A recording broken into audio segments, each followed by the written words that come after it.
Hello, আসসালামু আলাইকুম। কেমন আছেন সবাই? আশা করি সবাই ভালো আছেন। আলহামদুলিল্লাহ, আমরা অনেক ভালো আছি। এটা হচ্ছে আমাদের পহেলা বৈশাখের ব্লগ।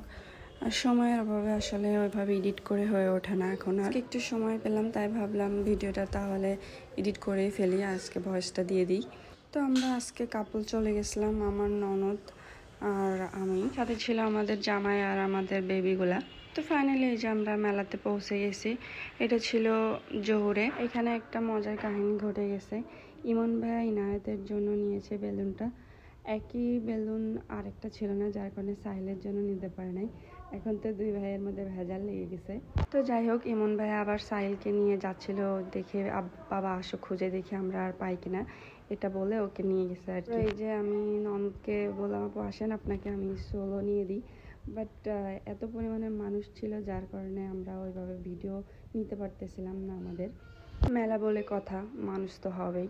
তারপরে এই যে ওদের দুই ভাইয়ের জন্য খেলনা দেখতেছিল সাহিলের ফুফা, সাহিলকে আর ইনায়েতকে নিয়ে দিবে। এর মধ্যেই মেলার মাঠে আমার মামা শ্বশুরের সাথে দেখা হয়ে গেছে। আলহামদুলিল্লাহ, উনি অনেক ভালো একজন মানুষ, সাথে মামিও ছিল। তারপরে সাহিলের মাথায় চেপে বসলো আর এক ভূত। সে বলে হয় তাকে রিমোট কন্ট্রোল কার কিনে দিতে হবে, নইলে তাকে খেলার মাঠে নিয়ে যেতে হবে।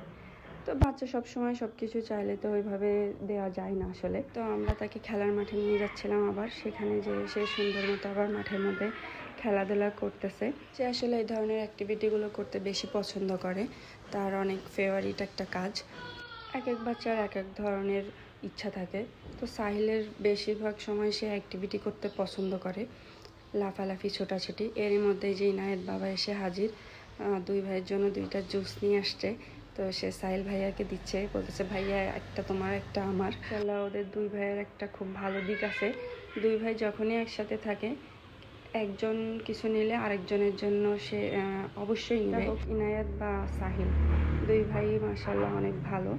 ভালোর মধ্যে আবার তাদের ভেজালও লাগে অনেক বেশি। তো যাই হোক, কোনো ব্যাপার না। তারপরে এই যে আমরা চলে আসছিলাম খাদ্য নেওয়ার জন্য। কি কি নাম বলতেছিল লিপি আপুরা, এগুলার সনামনার ঠ্যাং নাকি, আমি এত কিছু বুঝি না। যাই হোক, কেননা আমি যশোরের মেয়ে, চিটাগাংয়ের ভাষা একটু কমই বুঝবো। এখানে তো এগুলাকে গজা নামেই ডাকে। তো এই যে আমরা একটু মাঠের মধ্যে বসে আইসক্রিম খাচ্ছিলাম, কেননা অনেক গরম ছিল। এদিকে আমার জামাই পানি আনতে যে হারিয়ে গিয়েছে, ওকে খুঁজে পাচ্ছি না, চারিদিকে তাকে খোঁজা হচ্ছিল। আলহামদুলিল্লাহ, আমরা অনেক এনজয় করছি ওই দিন। তো ফাইনালি আমরা বাসায় ফিরে যাচ্ছিলাম। আমাদের পহেলা বৈশাখের মেলাতে ঘোরাঘুরি শেষ, এখন বাড়িতে ফেরার পালা। আমার শাশুড়ি যেহেতু অসুস্থ, তো ওই কারণে একটু তাড়াতাড়ি বাসায় ফিরতেছিলাম। তো আজ এই পর্যন্ত। আল্লাহ হাফেজ, সবাই ভালো থাকবেন, আমাদের জন্য দোয়া করবেন, সাহিল বাবার জন্য বেশি বেশি দোয়া করবেন। ইনশাআল্লাহ আবার দেখা হবে অন্য কোনো ভিডিওতে। ততক্ষণ ভালো থাকবেন সবাই।